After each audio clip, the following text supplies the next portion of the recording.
السلام علیکم دوستو، آپ سب کیسے ہیں؟ میں امید کرتی ہوں آپ سب خیریت سے ہوں۔ آج ایک نیو ویڈیو کے ساتھ آپ کی خدمت میں حاضر ہوں۔ پلیز جس نے میرا چینل سبسکرائب نہیں کیا تو پلیز اس کو سبسکرائب کر لیں تاکہ ہر نئی آنے والی ویڈیو کا آپ کو نوٹیفیکیشن مل سکے۔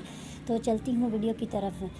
سوال یہ پیدا ہوتا ہے کہ عورت کی شرمگاہ میں انگلی ڈال کر اس کو شہوت دلانا جائز ہے یا نہیں؟ کیا صرف انگلی ڈالنے سے بھی غسل واجب ہو جاتا ہے جبکہ مرد کی ٹائمنگ نہ ہونے کے برابر ہو اور اپنی بیوی کو مطمئن نہ کر سکتا ہو تو مرد صرف اس لیے ایسا کرتا ہے تاکہ دونوں میاں بیوی ایک ہی وقت میں فارغ ہو سکیں؟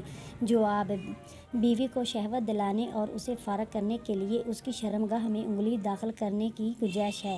اگر اس سے بیوی کو فارغ ہو جاتی تب تو غسل واجب ہو جاتا ہے، اگر فارغ نہ ہو تو لیکن اس کے اندر شہوت پیدا ہو جائے تو بھی اس پر غسل واجب ہے۔ ویڈیو اچھی لگے تو لائک شیئر ضرور کریں۔ آپ کی خدمت میں دوبارہ حاضر ہوں گی۔ آپ کی محبتوں کا شکریہ۔ اللہ حافظ۔ ہمارے یوٹیوب چینل کو لازمی سبسکرائب